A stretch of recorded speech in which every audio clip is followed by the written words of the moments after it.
Alhamdulillah Rabbil Alamin.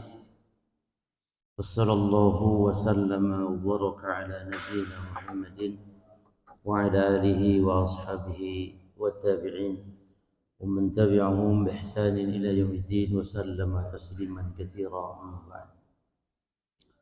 Bapak Ibu jamaah kaum muslimin wal muslimat azakumullah.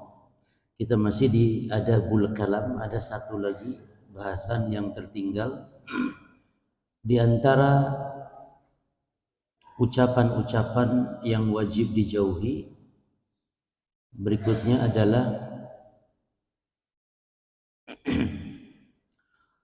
qaulur rajul lil munafiq sayyidun au ya sayyidi, yaitu ucapan seseorang, yakni seorang muslim, kepada orang munafik dengan mengatakan sayyid atau ya sayyidi, yakni tuan atau tuanku.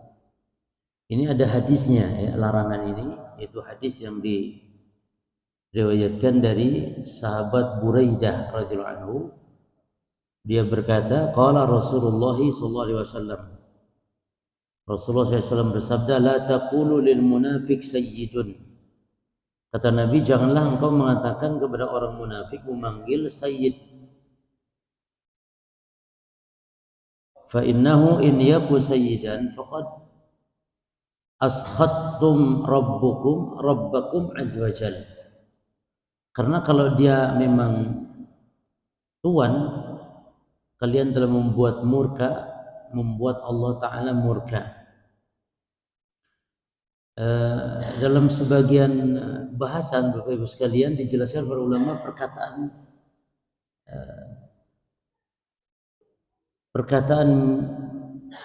kalau dalam bahasa Indonesia apa ya? Dalam bahasa Inggris Mister.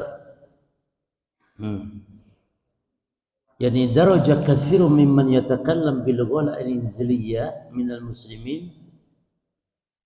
Di antara yang sering yang harus diperhatikan juga dalam kebanyakan kaum muslimin yang berbicara dalam bahasa al-lughah al-injiliziyah. Ingliziyah itu English, yakni bahasa Inggris. Ala istikhdam kalimat, dia menggunakan kalimat mister fi mukhatabatihim, dalam memanggil atau menyebut ya, dalam percakapan mereka kepada orang-orang kafir atau orang-orang munafik. Walati ta'ni sayyid atau sayyidi, yang mana mister itu adalah semakna dengan makna sayyid dalam bahasa Arab. Nah, yang repot bahasa Indonesia Bapak Ibu. Bahasa Indonesia kayaknya enggak ada ya. Tuan. Kalau memanggil Pak begitu saja kan umum ya. Ini kan intinya ingin menunjukkan pengagungan kepada orang munafik atau orang kafir. Itu yang dimaksud, intinya begitu. Ya. Baik, Imam Ibnul Qayyim berkata di dalam kitab yang sangat bagus, beliau membahas, Imam Ibnul Qayyim itu punya kitab namanya Ahkam Ahli Dhimmah, hukum bermuamalah dengan orang kafir dhimmi. Ini bagaimana adab-adab dengan orang kafir. Maka beliau mengatakan khitabul kitabi bi sayyidi wa maulai, memanggil ahli kitab yakni Yahudi Nasrani dengan tuanku atau maulai yakni juraganku. Nah, itu bahasanya. Itu beliau bahas. Wa amma an yukhataba bi sayyidina wa maulana wa nahwi dzalik. Perhatikan kata beliau, fa haramun qat'an. Haramun qat'an. Adapun memanggil dengan lafaz tuan kami atau juragan kami dan yang semisal, termasuk mister ya, bagi ahli kitab, maka hukumnya haram secara pasti. Baik, dasarnya hadis tadi ya, Nabi melarang. Kata Nabi, jangan kalian memanggil orang-orang munafik. Lah, kalau munafik saja sudah tidak boleh, apalagi orang kafir. Karena orang munafik Bapak Ibu sekalian, Ditinjau dari segi muamalah, itu orang munafik ditinjau dari muamalah dia seperti orang Islam. Tapi kalau ditinjau dari kekafiran, memang munafik lebih kufur dari orang kafir. Tapi kalau bermuamalah diserupakan dengan orang Islam. Orang munafik nggak boleh dibunuh, ya, nggak boleh diperangi dengan fisik. Orang munafik itu. Orang munafik juga secara dohir dihukumi sebagai orang muslim dohirnya. Tapi kalau orang kafir ada hukum dia sebagai orang kafir. Maka kalau dalam muamalah kepada orang munafik nggak boleh mengucap sayyid, apalagi kepada orang kafir. Nah di sini repotnya kalau seorang muslim bekerja di orang-orang kafir.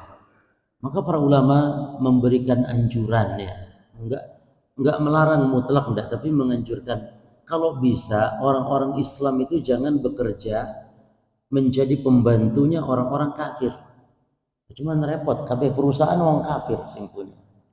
Semua bidang-bidang sektor orang kafir. Cuman berusaha seorang muslim ya untuk tidak bekerja menjadi pembantu orang-orang kafir. Ditunjuk-tunjuk itu, ambil sini, ini. Maka kalau misalnya mau kerja ke luar negeri, cari negeri-negeri yang muslim daripada negeri-negeri kafir. Kita disuruh melayani, apalagi buka, ya, membantu dalam rumah tangga orang kafir. Naudzubillah. Baik, berikutnya terakhir sabudhar, mencela waktu, mencela masa. Ini termasuk hal yang dilarang karena mencela masa itu termasuk mencela yang menciptakannya, yaitu Allah Subhanahu wa taala.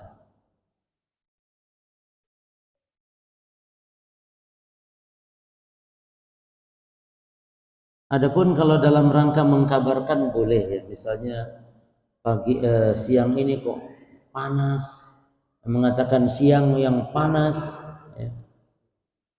Ini bukan mencela tapi bentuk pengkabaran, baru boleh. Sebagaimana dalam surah Hud ayat 77, wa qala hadza yaumun 'asib. Ini adalah hari yang amat sulit. Nah, ini boleh. Atau ucapan misalnya ini waktu yang sangat panas, ini pengkabaran boleh. Tapi kalau mengatakan sial, hari ini sial, nah, nggak boleh. Sebab Nabi SAW mengatakan, la tasubud dahra, jangan kalian mencela masa, mencela waktu. Fa inna Allah azza wa jal qal ana dahr, karena kata Allah, aku adalah waktu, yakni uqallibu lail wan nahar, aku yang membolak-balikan siang dan malam. Dan firman Allah ini hadis qudsi di mana Allah berfirman ana ad-dahr, aku adalah dahr, waktu. Ad-dahr ini bukan nama Allah. Kalau menurut Imam Ibnu Hazm, ad-dahr itu nama Allah. Karena dohirnya hadis, aku adalah dahr, berarti dahr nama Allah. Yang benar madhab mayoritas ulama, dahr itu bukan nama Allah, karena nama Allah itu pasti menunjukkan kepada makna yang sempurna, makna yang indah, yang baik, yang sempurna. Sementara dahr itu kan waktu, bisa jelek, bisa buruk, bisa baik. Maka dahr bukanlah nama Allah Subhanahu wa ta'ala. Baik, selesai Bapak Ibu sekalian, masuk kepada bab berikutnya, itu bab adab al-akli wa syurbi, bab adab makan dan minum. Apalagi mau sarapan ini, ya. Jadi tolong diperhatikan adab-adabnya. Baik.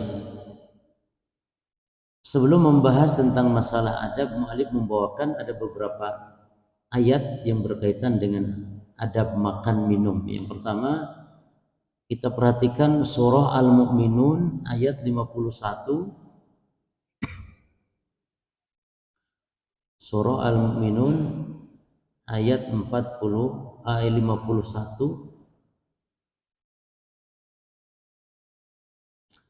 Allah berfirman, ya ayyuhar rusul kulu minat thayyibati wa'malu sholihan. Wahai para rasul, Ini khitab Allah seru kepada para rasul ya. Kulu minat thayyibat, makanlah dari yang thayyib, yang baik-baik. Wa'malu sholiha, dan beramal solehlah. Inni bima ta'maluna alim. Sesungguhnya aku, kata Allah, apa yang kalian lakukan aku mengetahui. Nah, yang menarik, ada dua perintah di sini Allah kepada para rasul. Yang pertama, makan yang baik, yang halal. Yang kedua, beramal soleh. Apa rahasianya, Bapak Ibu sekalian? Rahasianya adalah makanan yang halal membantu untuk melakukan amal soleh. Sebaliknya, makanan yang haram membuat seorang muslim berat melakukan amal soleh. Siapa yang mengatakan demikian? Al-Imam Ibnu Katsir dalam tafsirnya. Kata beliau, ya'muru ta'ala ibadahul mursalin bil akli minal halal. Allah memerintahkan hambanya para rasul untuk memakan yang halal, wal qiyam bis salih minal amal, dan Allah perintahkan untuk beramal saleh. Kata beliau, fadalla hadza, ini menunjukkan, ini bagus untuk jadikan status Bapak Ibu, ucapan Imam Al-Qayyim ini, Imam Al-Katsir ini. Ini menunjukkan ala annal halal, ini menunjukkan bahwa makanan halal aunun alal amali saleh, bisa membantu beramal saleh. Maka kenapa kalau ada seorang mungkin merasa berat beramal, kurang semangat beramal, maka periksa makanannya. Bisa jadi makanan halal, makanan haram masuk. Bahkan dengan sebab makanan haram, doa-doa pun tidak diijabah oleh Allah. Maka ini harus diperhatikan. Dan makanan halal itu ada dua macam. Ada halal pada zatnya seperti babi misalnya, dan ada haram. Makanan haram itu ada haram zatnya babi misalnya, ada haram pada caranya, walaupun zatnya halal.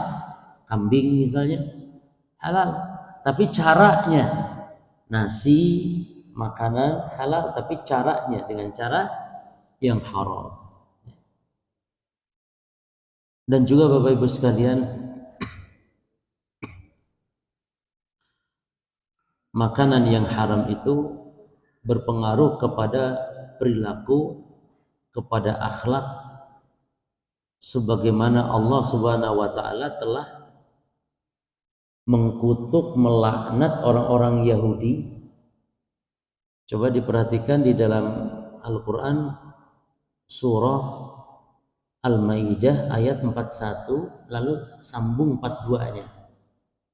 Ini dalil yang menunjukkan bahwa makanan yang haram sangat berpengaruh kepada akhlak, kepada perilaku, bahkan bermudarat, pengaruh kepada badan, berpenyakit.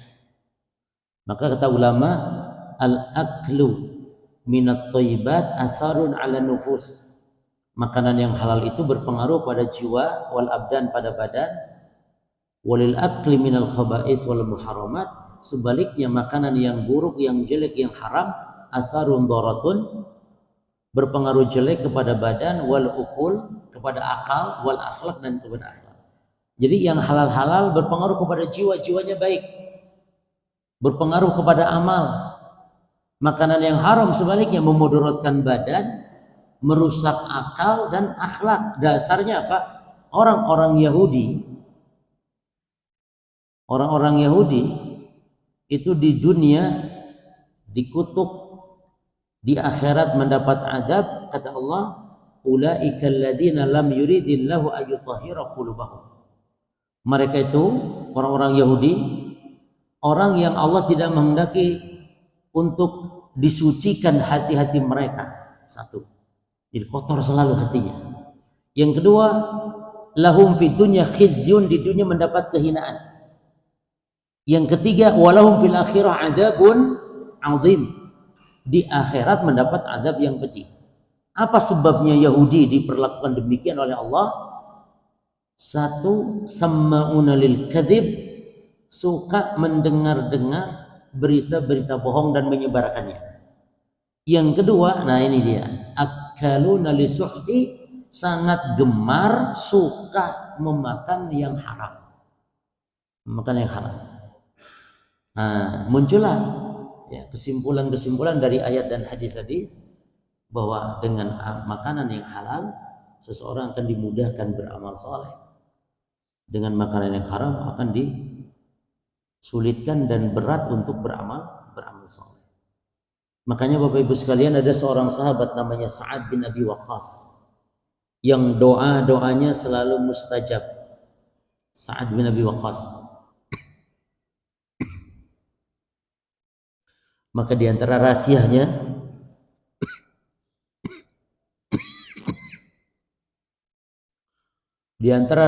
adalah kata Sa'ad, ma rafa'tu ila fammi luqmatan illa wa ana alim min aina maju. Tidaklah satu suap pun makanan yang masuk ke mulutku kecuali aku tahu dari mana datangnya, wa min aina kharajat, dan kemana keluarnya. Artinya dia selalu memperhatikan makanan-makanan yang halal. Makanya kata Nabi, ya Sa'ad, atib mat'amak tujab da'watak. Wahai Sa'ad, perbaiki yang halal makanan-makananmu dan doa-doamu pasti mustajab. Nah, jadi di antara sebab mustajabnya doa Sa'ad bin Waqqas adalah apa? Sebabnya karena memakan selalu makanan-makanan yang halal. Makanya Nabi bercerita tentang orang yang doanya ditolak oleh Allah karena sebab apa? Nabi menyebut ada orang yang safar, ya, yutilus safar, panjang safar perjalanannya, asy'asa akbar, kusut, yakni kusut rambutnya, bajunya berdebu, yamudu yadahi ila sama, dia menengadahkan tangannya ke langit, lalu dia mengatakan ya Rabb, ya Rabb. Ini semua sebab-sebab mustajab. Musafir mustajab doanya, orang dalam keadaan lusuh menderita mustajab doanya, lalu mengangkat tangan, ini sebab mustajab doa, dan mengatakan ya Rabb, ya Rabb, mustajab doa. Tapi Nabi mengatakan sayang, kata Nabi, sayang dia, sayang sekali. Apa yang dimaksud? Kata Nabi, wa mat'amu haram, sayang sekali yang dia makan haram, wa masyrabu haram, yang diminum haram, wa malbasu haram, pakaiannya juga hasil dari yang haram, wa gudiya bil haram, dagingnya tumbuh dari yang haram. Kata Nabi, fa anna yustajabu lidzalik, bagaimana mungkin doanya mustajab diijabah Allah? Bagaimana mungkin? Jadi fa anna yustajab, bagaimana mungkin doanya diijabah oleh Allah? Nah, maka di antara hal yang sangat khawatir dengan makanan-makanan yang haram itu apa? Doa-doa kita ditolak oleh Allah Subhanahu wa ta'ala. Maka kata para ulama, al-amalu salih yablughu du'a. Amal saleh itu menyebabkan doa diijabah oleh Allah Subhanahu wa ta'ala. Baik ya, ini ayat yang berkaitan dengan masalah makan.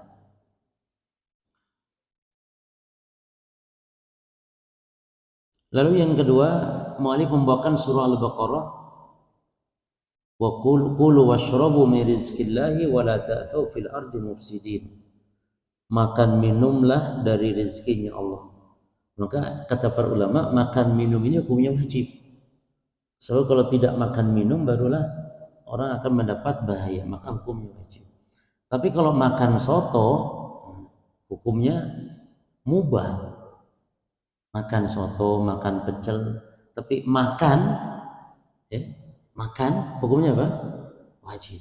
Ini makan soto, makan lemper, makan ote-ote, apa hukumnya? Sunnah. Nek makan kurma saat sahur baru sunnah. Nek makan kurma saat buka puasa baru sunnah. Nek makan ote-ote buka puasa sunnah enggak? Enggak. Makanya tolong dibedakan, kalau buka puasa di hadapannya ada kurma. Kalau kurma didahulukan maka dia dapat pahala. Pahala makan kurma dengan sebab buka. Dan tidak ganjil ya Bapak Ibu ya. Yang ganjil itu kalau mau berangkat sholat id, Idul Fitri, baru itu ganjil disunahkan. Tapi nih buka puasa, wis sakarep-karep wis. Tidak harus ganjil. Nanti akan ada bahasanya adab makan kurma. Ya. Cara membuangnya pun jari dua begini. Jadi kurma itu ya, dimakan, bijinya dikeluarkan begini. Sini. Dikeluarkan.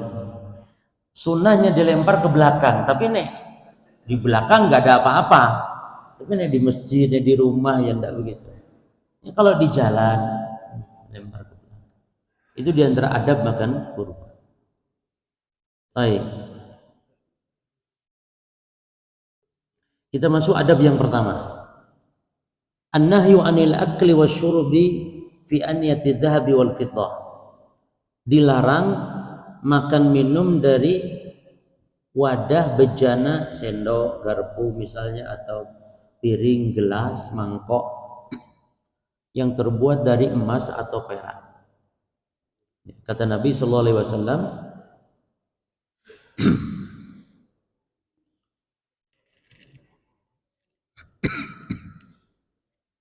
la talbasul harir wala dibaj. Jangan kalian pakai kain sutra, baik yang halus atau yang kasar bagi laki-laki. Wala tashrabu fi aniyati dhahab. Jangan pula minum di gelas yang terbuat dari emas wal fiddah atau dari perak. Wala ta'kulu fi sihafiha. Jangan pula makan dari dengan piring terbuat dari emas atau perak. Fa innaha lahum fid dunya wa lana fil akhirah. Karena bejana emas atau perak itu bagi orang kafir di dunia dan orang Islam nanti di surga. Jadi khawatir kalau kita di dunia makan dengan piring-piring dari emas atau perak, di surga kita nggak dapat karena sudah kita ambil di dunia. Maka biar itu untuk orang-orang kafir di dunia, namun orang Islam nanti akan makan dari emas perak, ya, bejana emas perak di akhirat. Nah, dan ini sepakat para ulama tentang haramnya.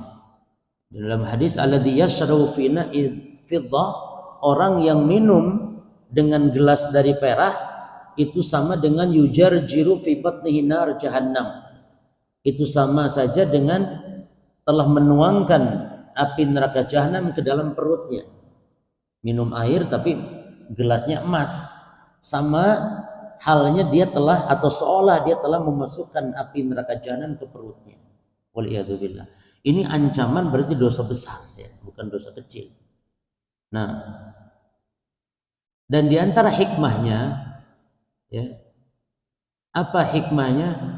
Hikmahnya itu adalah kebiasaan orang-orang yang sombong, kebiasaan para raja-raja tirani, raja-raja yang sombong, yang angkuh, yang makan dari atau dengan menggunakan bejana wadah dari piring atau gelas atau mangkok dari emas atau dari perak. Maka kita dilarang untuk meniru perbuatan orang-orang yang sombong. Makanya pakai celana sampai menutup mata kaki sampai ke tanah, walaupun tidak sombong tetap dilarang karena itu sifat orang sombong. Pakai celana melebihi mata kaki, kebiasaan orang sombong, sampai diseret-seret sampai ke tanah, itu sifat orang-orang sombong. Nah, kita walaupun tidak sombong tidak boleh karena meniru perbuatan orang-orang sombong. Baik, yang kedua, an-nahyu anil akli muttaki'an. Dilarang makan sambil bersandar au munbatihan ala wajhi, atau menelungkup kayak tentara kalau tiarap gitu ya. Apa ya kalau cara Jawanya apa, Pak? Tengkurap ya? Iya, tengkurap ya. Nah, kalau orang Sunda bilang ngadapang. Nah, ini hikmahnya adalah karena bentuk seolah tidak syukur kepada nikmat Allah, meremehkan nikmat Allah, makan sambil nyender gitu, atau sambil, apalagi sambil tiduran gitu ya, sambil tiduran atau sambil menelungkup atau tengkurap. Kalau begini apa namanya? Terlentang ya? Oh, terlentang. Kalau tengkurap kan begitu ya. Perut kita di bawah, nah itu yang dimaksud. Baik. Lalu ada bahasan dari Imam Ibnu Hajar makna dari al-ittika. Terjemahan pertama kan bersandar. Ada terjemahan lain, al-ittika itu adalah an yatamakkan fil julus. Al-ittika diantara makna lainnya adalah selain bersandar ya, diartikan adalah posisi tenang, posisi tumak ninah dalam duduk. Jadi kita duduk ketika makan nampak tumak ninah itu dilarang. Dan ini tidak sampai haram ya. Tapi ini makruh, dibenci. Jadi kalau makan nampak kayak tumak ninah itu, khusyuk. Nek sholat, nek sholat kayak enggak. Tapi nek giliran makan, masya Allah. Nah itu dibenci dalam Islam. Makanya adab makan itu duduknya nampak seperti bukan duduk tenang, tapi duduk seperti ada yang ditunggu. Contohnya duduk seperti tahiyat awal, atau duduk seperti dengan diangkat lutut satu dan iftiras lutut diangkat. Seperti itu duduk yang baik, sebagaimana Nabi SAW kalau makan duduknya seperti itu. Duduk seperti seorang budak di hadapan rajanya. Makanya seorang Arab gunung heran, ini duduk kayak apa ini, kata Arab gunung. Ketika lihat Nabi duduk makan sambil ketika Nabi sambil makan duduknya itu seperti budak ya. Maka kata Nabi ini bentuk tawadhu. Bentuk tawadhu yakni merendahkan diri di hadapan Allah Subhanahu wa taala.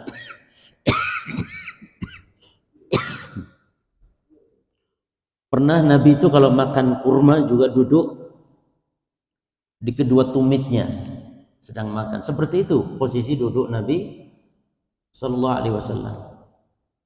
Maka di dalam riwayat seorang sahabat Abdullah bin Busr pernah dia menghadiahkan kepada Nabi daging kambing. Fajassa, lalu Nabi makan dalam keadaan duduk. Fajassa ala rukbatayhi ya'kul, maka Nabi duduk di atas kedua lututnya makan daging kambing tersebut. Baik, nanti faqala Arabi, lalu Arab gunung tanya, ma hadhil jilsah, iki duduk kaya apa ngene iki. Arab gunung biasa, Arab gunung itu kalau ngomong ya saenak-enake sembarangan. Apa duduk kaya ngene gitu. Padahal itu Rasulullah loh jemaah. Arab gunung itu. Makanya sahabat-sahabat kadang-kadang kalau Arab gunung tanya kepada Nabi senang. Kadang-kadang kalau ngomong ceplas-ceplos, yang sahabat kadang nggak kepikiran untuk bertanya.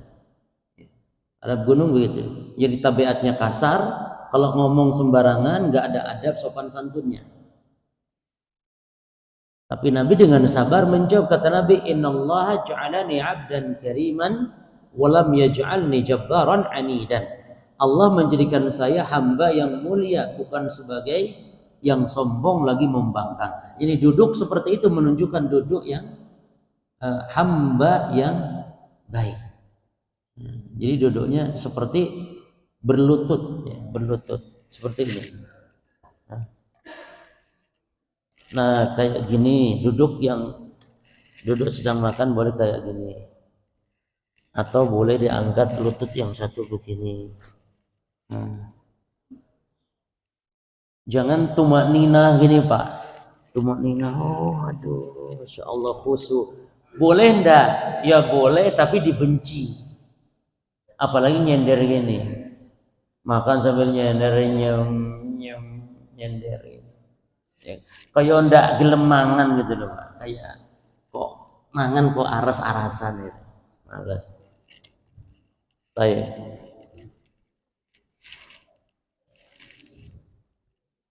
Mungkin ada yang tanya, Ustaz, nek Rasul kan cuma makan kurma 1-2 biji selesai, tidak sampai 5 menit.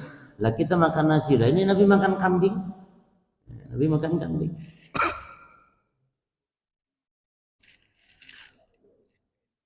Baik. Adab yang ketiga,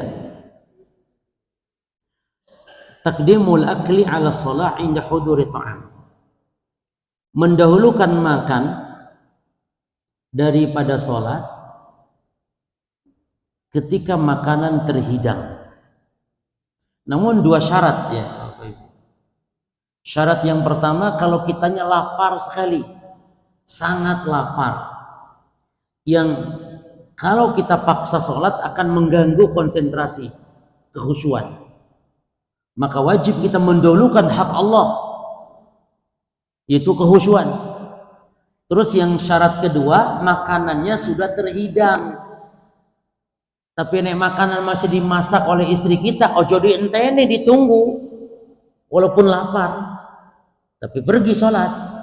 Tapi kalau sudah terhidangkan, apalagi istri masih baru mau masak, apa nak nang masjid iki lo nunggu, aku lapar nunggu istri masak, kapan masaknya si urung, ndak boleh. Tapi kalau makanan terhidang sudah siap, ngebul asapnya, masya Allah, harum aromanya, kitanya lapar sekali, maka makan dulu walaupun ketinggalan sholat berjamaah. Subhanallah, ini kabar gembira bagi para pemalas.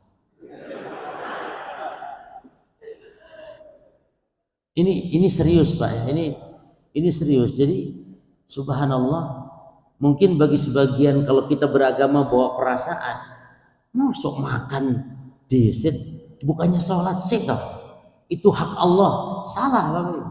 Kalau kita paksakan sholat dalam keadaan lapar sementara makanan terhidang, berarti kita telah merusak hak Allah. Itu apa? Itu kita sholat dalam keadaan tidak khusyuk. Maka dahulukan hak Allah. Ya. Apa itu? Kekhusyuan. Dengan cara kita makan terlebih dahulu. Di dalam hadis dari Anas bin Malik, kata Nabi, idza wudi'al asya, apabila makan malam dihidangkan, wa qimatis shalah, sementara sholat sudah dikumandangkan iqamah, maka fabda'u bil asya, maka mulailah, maka dahulukanlah makan malam. Dari Ibnu Umar juga demikian, idza wudi'a asya'u ahadikum qimatis shalah, kalau asya salah seorang kalian, asya itu makan malam, hidangan malam, dan sholat dikumandangkan, maka dahulukan asya, makan malam. Perhatikan hadisnya di sini, wala ya'jal, jangan keburu-buru makannya, hatta yafrugha minhu, sampai selesai. Karena ada sebagian ulama yang berpendapat makannya tidak boleh habis satu piring, tapi hanya satu suap saja untuk menghilangkan sekedar lapar saja. Ini pendapat yang lemah dikatakan oleh Imam Nawawi.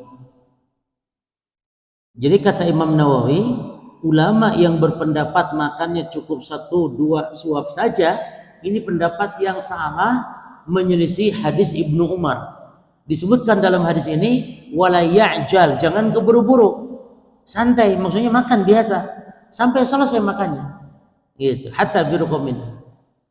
Wa kana Ibnu Umar, dan Ibnu Umar pernah, yudha'u lahu ta'am, dihidangkan baginya makanan, wa tuqamu shalah, dan sholat dikumandangkan iqamah. Ibnu Umar ya, fala ya'tiha, Ibnu Umar tidak sholat berjamaah hatta yafrugha, sampai sholat selesai Ibnu Umar tidak sholat berjamaah. Ibnu Umar, wa innahu la yasma'u qira'atal imam, padahal beliau mendengar bacaan imam. Jadi imam sedang sholat bersama jamaah kaum muslimin, Ibnu Umar tidak sholat sampai selesai makan. Nah ini kalau ketemu orang awam, ditahdir Ibnu Umar nanti. Ibnu Umarnya kayak apa toh?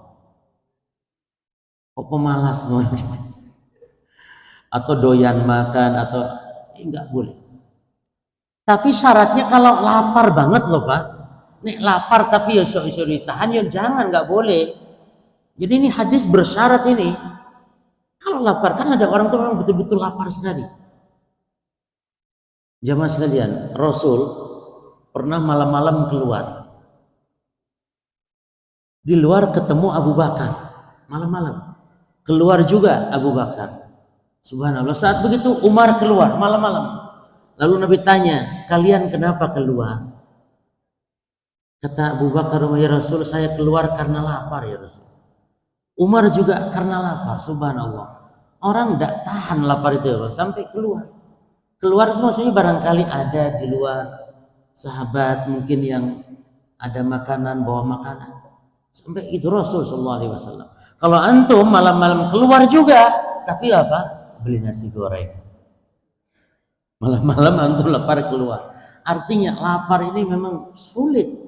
Apalagi kalau kita dalam keadaan mau ibadah, sholat dan semisal. Ya. Walaupun dalam hadis disebut makan malam, tapi tetap berlaku semua makan. Karena di hadis hanya kebetulan disebutkan makan malam. Tapi walaupun makan apa biasanya mungkin, karena orang biasanya ya yang mengganggu sholat makan apa? Makan malam ya. Kalau makan siang makan apa? Kan duhur, makan siang kan pada duhur biasanya kan itu. Sarapan pada subuh, jadi nggak ada yang terganggu. Yang biasa terganggu adalah makan malam. Ya. Al-Imam Ahmad meriwayatkan dari Nafi' bahwa Ibnu Umar pernah dihidangkan untuk beliau ini makanan dan sholat maghrib dikumandangkan iqamah. Maka beliau falayatruk asyahu wala ya'jal. Beliau tidak meninggalkan makannya tapi terus makan, dan beliau tidak keburu-buru hatta yaqdiya asyahu, sampai menyelesaikan makan malamnya. Summa yakhruj, lalu keluar, fayusolli, lalu sholat. Waqad kana yaqul, lalu beliau berkata, Rasul bersabda, jadi beliau sampaikan hadis, yaitu Nabi mengatakan la ta'jalu an asyaikum idza qaddima ilaikum. Kata Nabi, Ibnu Umar yang ini berdalil dengan hadis. Kenapa Ibnu Umar melakukan itu? Dan Ibnu Umar, Bapak Ibu tolong perhatikan, Ibnu Umar ini salah seorang sahabat yang ingin mirip dengan Nabi dalam segalanya. Bukan dalam ibadahnya saja, dalam pakaiannya, dalam cara jalannya, dalam kesukaan makanannya. Kalau Nabi suka labu, Ibnu Umar makan labu. Kalau Nabi suka kambing itu bagian pahanya, Ibnu Umar suka makan kambing pahanya. Pokoknya ingin persis seperti Nabi dalam segala halnya. Nah, ketika dia makan kok nyantai-nyantai, padahal sholat sudah dikumandangkan iqamah sholat, Ibnu Umar berdalil dengan hadis Nabi. Sebab kata Ibnu Umar, Nabi bersabda, la ta'jalu, jangan keburu-buru, kata Nabi, an asyaikum, makan malam kalian, idza qudima ilaikum, kalau makanan itu sudah dihidangkan. Baik. Apa sebabnya Bapak, Ibu sekalian? Apa sebabnya tadi? Kita diperintah makan dulu, jangan sholat dulu kalau kita dalam keadaan lapar. Ilatnya adalah agar seorang muslim ketika sholat dalam keadaan khusyuk tidak terganggu dengan rasa lapar. Makanya setiap perasaan yang mengganggu dalam sholat, contoh buang air besar, buang air kecil, nahan buang angin, ini nggak boleh. Hukumnya makruh. Makruh hukumnya. Ini tidak sampai haram. Hanya makruh, dibenci. Maka jenengan kalau sedang sholat misalnya terasa ada yang mau keluar, ya keluar saja dari sholat, keluarkan, ya, lepaskan, buang air besar. Ya. Nah,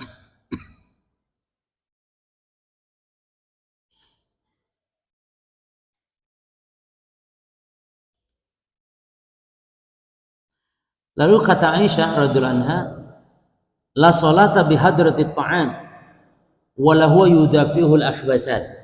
Nabi bersabda, tidak boleh kalian sholat sambil menahan makanan, yakni menahan lapar. Dan tidak boleh kalian sholat sambil menahan dua yang jelek, yaitu buang air besar atau buang air kecil. Ya, baik. Nah, sebagian ulama, gitu ya, tadi sudah saya sampaikan bahwa makan itu hanya sesuap dua suap saja. Maka dibantah, waradda dzalika Nawawi, maka dibantah oleh Imam Nawawi. Kata Imam Nawawi, faqauluhu sallallahu alaihi wasallam, maka sabda Nabi sallallahu alaihi wasallam, la ya'jalanna, jangan keburu-buru, hatta yafrugu minhu, sehingga kalian selesai makan. Kata beliau, dalilun, ini dalil, kata Imam Nawawi, ala annahu yaqul hajatahu minal akli bikamalihi, agar seorang itu makan sesuai hajatnya, sempurna makannya sampai selesai. Wa hadza huwa shawab, dan ini yang benar. Ini kata Imam Nawawi. Jadi sebagian ulama ada yang berpendapat makan ya boleh dahulukan, tapi jangan banyak-banyak, satu suap saja. Kata Nawawi itu tidak benar. Ya. Wa amma ma ta'awwalahu ba'du ashabina, adapun apa yang ditakwil oleh sebagian ulama Syafi'iyah, bahwasanya makan lukman hanya luqman, satu suap saja, maka ini adalah falaysa bisahih, ini tidak benar. Wa hadzal hadis sarihun fi ibtalihi, dan hadis Nabi tadi yang mengatakan jangan keburu-buru makanlah sampai selesai, itu hadis sangat jelas membatalkan pendapat tersebut yang mengatakan makannya satu suap atau dua suap saja. Baik. Sekarang kalau makanan sudah dihidangkan dan sholat dikumandangkan iqamah, apakah wajib makan sebagaimana dalam hadis atau hanya sunnah anjuran saja? Maka jawabannya ini sunnah untuk didahulukan, tidak sampai wajib. Jadi kalau orang memaksakan sholat dalam keadaan lapar, sholatnya tetap sah, tapi dia dalam keadaan tidak khusyuk, sholatnya berarti hukumnya makruh. Itu aja. Sebagaimana orang sholat menahan buang air besar, sah sholatnya, tapi dia telah melakukan hal yang makruh. Baik. Tambah satu lagi ya, satu adab lagi. Ghuslul yadaini qabla ta'ami wa ba'dahu, mencuci tangan sebelum dan sesudah. Kalau sesudah itu ada hadisnya jelas, kalau sesudah ya. Tapi kalau sebelum makan, maka hadisnya ini yang sampai kepada Nabi sebenarnya tidak ada hadisnya. Tetapi anjuran-anjuran dari ulama seperti itu ada. Maka mencuci tangan sebelum makan dengan setelah makan yang paling ditekankan adalah kapan? Karena ada hadisnya maksudnya. Kapan? Setelah. Tapi kalau sebelum, tidak seberat setelah makan anjurannya itu. Paham maksudnya ya? Karena sebelum ini nggak ada hadisnya gitu. Artinya orang sah-sah saja sebelum makan tanpa cuci tangan, langsung makan pun tidak masalah kalau dianggap bersih. Kecuali kalau sudah megang hal yang kotor dan sebagainya, tetap cuci makan karena kotornya. Tapi kalau tangan panjenengan ini bersih, langsung makan saja, langsung pegang makanan tidak masalah. Tapi selesai makan, ada hadisnya perintah untuk cuci makan setelah makan. Cuci tangan setelah makan, bukan cuci makan setelah tangan. Cuci tangan setelah makan. Baik. Jadi kata beliau, lam aqif ala sunnatin sahihah marfu'ah ila nabi yu'awwilu 'alaiha fi ghuslil yadaini qabla ta'am. Saya tidak menemukan adanya sunnah hadis, maksudnya yang sahih, yang sampai kepada Nabi tentang atau yang menjadi pegangan tentang mencuci kedua tangan sebelum makan. Ya.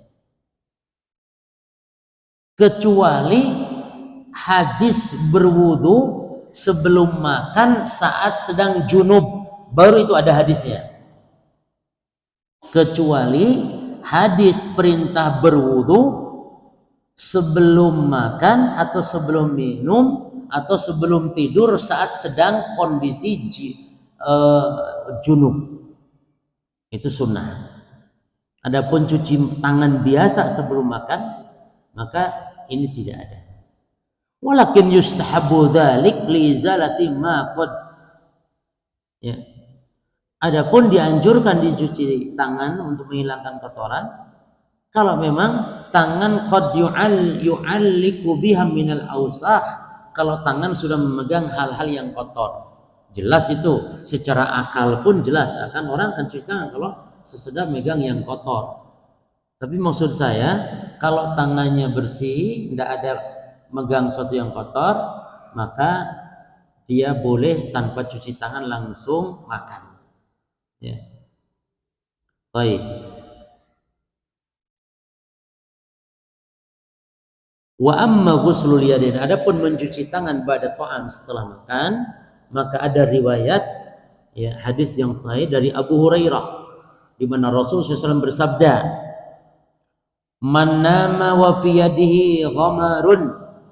Siapa yang tidur sementara di tangannya ada sisa-sisa makanan, jadi habis makan walam yagsilhu, belum dicuci. Jadi habis makan tangannya masih kotor, belum dicuci, lalu dia tidur. Fa asabahu syai', lalu dia ditimpa sesuatu, digigit tikus misalnya. Maka kata Nabi, fala yalumanna illa nafsah, jangan salahkan, jangan celak siapapun kecuali celaklah dirinya sendiri. Ini isyarat menunjukkan Nabi memerintahkan untuk apa? Mencuci tangan setelah makan. Pernah Nabi juga makan yakni paha kambing. Famadmadha, setelah itu beliau berkumur-kumur, wa ghassala yadahu, lalu beliau cuci tangan. Ini menunjukkan kalau setelah makan hadis-hadisnya itu ada banyak. Ya, berbeda dengan cuci tangan sebelum makan. Baik. Bagaimana dengan berwudu sebelum makan? Sebagian ulama ada yang menganjurkan demikian. Maka jawabannya betul, tapi bukan mau makan secara umum, tapi kalau mau makan ketika sedang apa? Junub. Nah, kalau tidak sedang junub, tidak ada hadis untuk perintah berwudu sebelum makan. Tidak sunnah.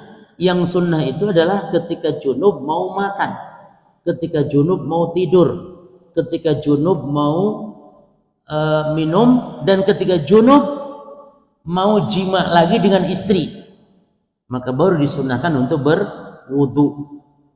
Dan itu kata Nabi dalam hadis, kalau seorang sedang junub mau jima lagi dengan istri yang kedua, maka akan menambah kesemangatan.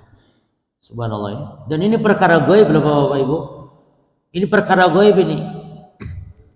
Jadi suami istri jima, lalu junub, dia mau mengulang yang kedua. Kalau berwudu dulu, kata Nabi akan menambah kesemangatan, nambah tenaga. Dan ini perkara gaib, harus kita praktekkan tanpa kita mosok sih, nggak boleh mosok kepada dalil. Mosok sih, nggak boleh ngomong mosok. Oh ini wahyu. Jadi kita wajib imani. Kalau kita wudu dulu berarti kita akan nambah semangat. Jadi tidak usah minum kuku bima, cukup wudu. Dan ini menunjukkan apa? Para wanita itu lebih kuat dalam segalanya. Buktinya para suami kalau mau jima minum macam-macam pil. Perempuan nggak ada. Menunjukkan perempuan ini memang hebat, kuat dalam segalanya. Kerjanya pun coba subhanallah, ngepel, nyuci, apalagi anak masak. Itu subhanallah 4-5 pekerjaan gitu yang aktivitas bisa dilakukan dalam waktu yang berbarengan. Laki-laki tidak bisa Pak. Laki-laki kita tuh satu pekerjaan, satu aktivitas, satu pekerjaan tidak bisa banyak. Kita nih kalau sedang baca WA serius ngetik apa, istri lewat, kita tidak tahu. Karena lelaki itu fokusnya begitu. Makanya ibu-ibu jangan marah kalau panggil suaminya yang suami sedang aktif. Itu kadang-kadang panggilan ketiga baru nyaut, itu jangan marah ibu-ibu. Demikian laki-laki. Mas, si meneng. Yang kedua, Mas, si meneng. Sing ketiga, Mas, baru apa deh. Nah, demikian laki-laki. Ibu-ibu masya Allah. Dia kakinya ngepel, tangannya masak, terus ini gendong anak. WA datang itu si iso buka WA. Ibu-ibu, masya Allah. Ya. Makanya bicaranya pun ibu-ibu ini lebih banyak daripada laki-laki. Sehari bisa ribuan kata, ibu-ibu. Karena memang Allah juga menciptakan wanita, kata Nabi dalam hadis khuliqatil mar'a min dilah, diciptakan wanita dari tulang rusuk yang bengkok. Yang paling bengkok bagian atasnya. Artinya wanita ini cerewet, rewel, banyak ngomong, itu normal. Maka jenengan yang punya istri cerewet, bersyukur, normal. Justru nek istri diam menang itu tidak normal. Dan biasanya kalau istri banyak ngomong, masya Allah, terbalik, ya, semuanya beres. Tapi kalau istri itu diam, itu banyak hal-hal yang sarapan belum ada ya diam, rumah kotor meneng, anak ngompol meneng, suami mau berangkat kerja sarapan dorong ono meneng ya istri, ini musibah istri meneng. Nah, maka demikian karakter istri. Terus kalau istri marah-marah Pak, teorinya satu dari dua saja. Istri marah-marah, kita suami yang pertama diamkan saja dan kita keluar. Ali tengkar sama Fatimah, keluar rumah, tidur di masjid. Makanya masjid ini takmir, tolong perhatikan, itu jangan dikunci itu. Karena barangkali ada suami-suami yang memang sedang dimarahin istrinya, nggak ada tempat untuk bernaung, bisa di masjid. Ali begitu, tidur di masjid. Atau yang kedua, kalau istri cerewet, marah-marah, suami bagaimana supaya meredam? Keluarkan dompet, ya dompet, lalu keluarkan yang merah. Dikesek-kesek di hadapannya, langsung tersenyum. Kesek-kesek. 100. Ojo yang biru sih kurang. 100. Itu langsung diam. Itu teorinya Bapak. Itu praktekkan coba. Insya Allah istri kalau sedang marah-marah langsung diam, langsung senyum.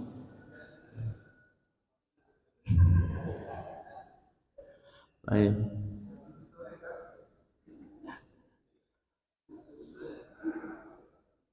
Tapi saya kira cukup lah. Ya.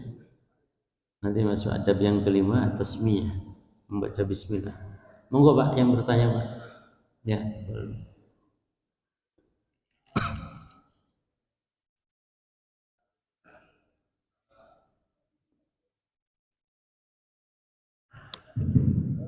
Perihal kebutuhan atau bekerja ini kan antara mencari nafkah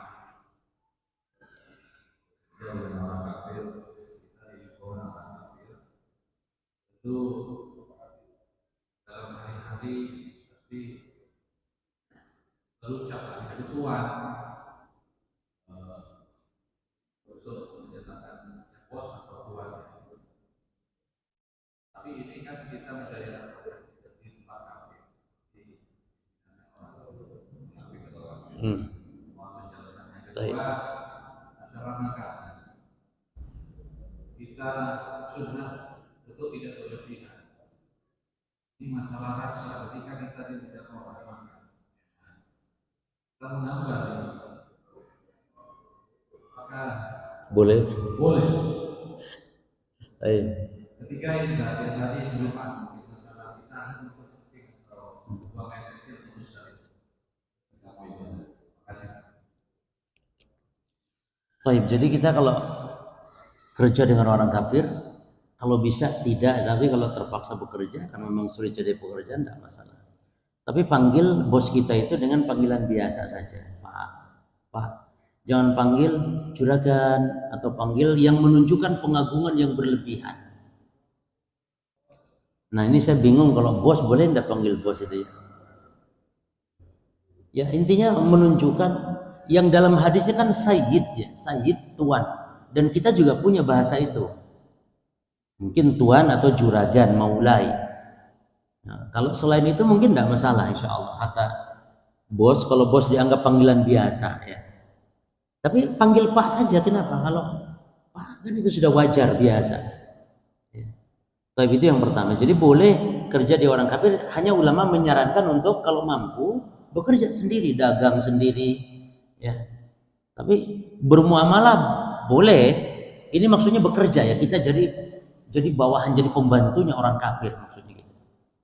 Tapi kalau muamalah, Rasul pun muamalah dengan orang kafir, jual beli dengan orang kafir. Baik. Masalah makan sampai kenyang boleh enggak? Boleh. Yang enggak boleh tuh wala tusrifu, berlebihan sampai sampai kalau bahasa saya kemerkaan. Bahasa sini apa?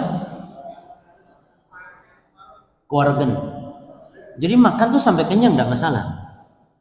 Kan ada yang beredar di masyarakat katanya hadis, makanlah ketika lapar, berhenti sebelum kenyang. Ini tidak benar dan itu bukan hadis.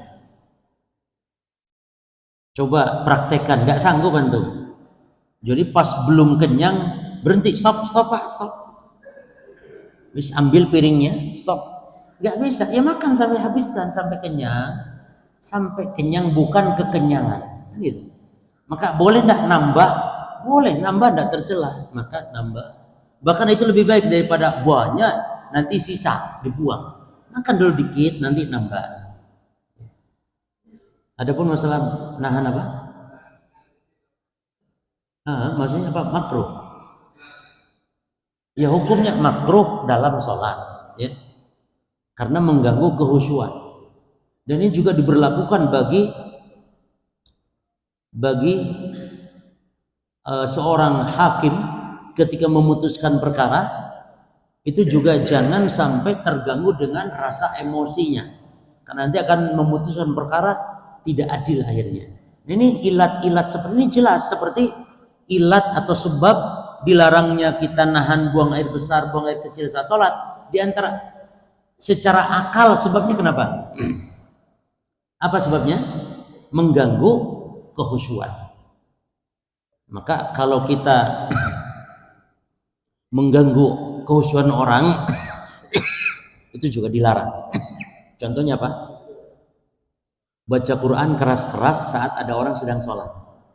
Baca Quran keras-keras saat ada orang sedang sholat, itu juga dilarang baca Quran. Ada hadisnya, dalam hadis kata Nabi SAW, la tarfa'u, jangan kalian mengangkat, ya, bil qiraah, bacaan kalian, kulukum munajin robbah, masing-masing kalian itu sedang bermunajat kepada Rabbnya. Maka falayajar ba'dukum ba'dha bil qiraah, maka jangan kalian saling membaca antara satu yang lain dengan mengeraskan bacaan, karena orang sedang bermunajat, sedang sholat. Ini tidak boleh. Apalagi puji-pujian, ya, di masjid, orang sedang khusyuk sholat, ini mengganggu kehusyuan. Nah, betul. Monggo yang lain.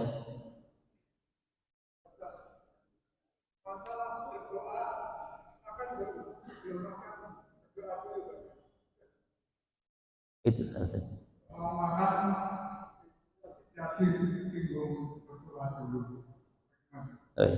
itu besok dibahas. Jadi sabar dulu. Bahkan ada lafaz-lafaznya setelah, dan ada lafaz bacaan doa makan tuh yang tidak sahih hadisnya sehingga tidak boleh diamalkan. Ada lagi baca doa, bahkan ada yang doanya Al-Fatihah. Mau makan baca Al-Fatihah. Begitu.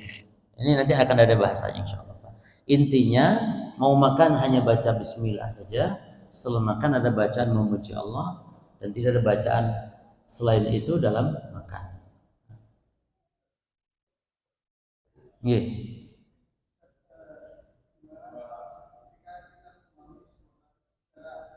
Tekstual atau tekstual. Jadi kadang ada beberapa itu, wah ini kita memahami hadis itu hanya tekstual, tapi tidak tekstual. Baik. Jadi perkataan memahami dalil itu secara teks atau secara kontekstual. Secara teks itu dohirnya hadis, secara kontekstual yakni makna hadis ditakwil atau ditafsirkan.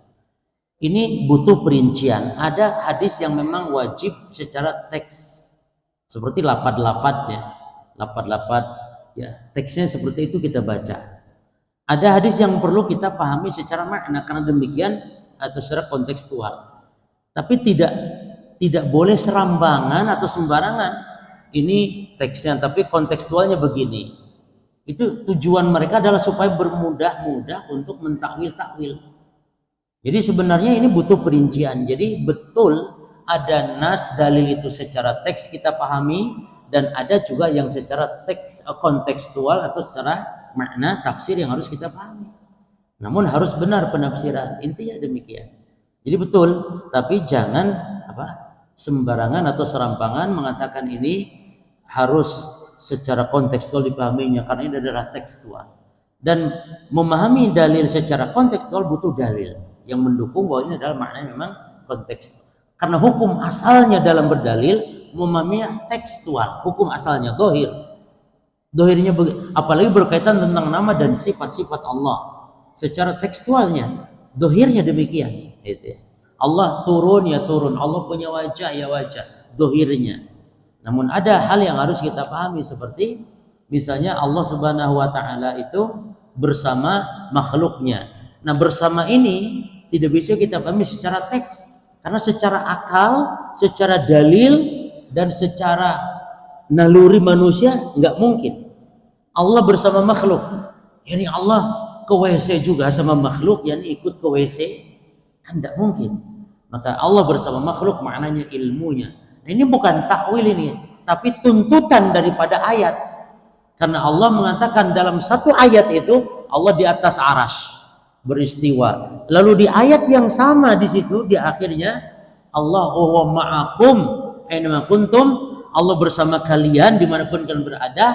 Lalu makna bersama ini ilmu. Mana dalilnya? Allah menutup ayat dengan ilmu. Wa huwa ala kulli syai'in alim, misalnya. Allah atas segala sesuatu Allah Maha mengetahui. Sami'un alim. Allah Maha mendengar, Allah Maha mengetahui. Berarti bersama di sini maknanya apa? Tuntutan ayat ilmu berarti. Nah, itu yang dimaksud. Jadi perlu kontekstual kapan, perlu dan memang hukum asalnya tekstual. Namun kapan kontekstual, kapan dipahami secara makna? Ketika memang ada nas, ada dalil yang menunjukkan makna tersebut. Jelas ya? Baik. Cukup? Oke, monggo, Bapak.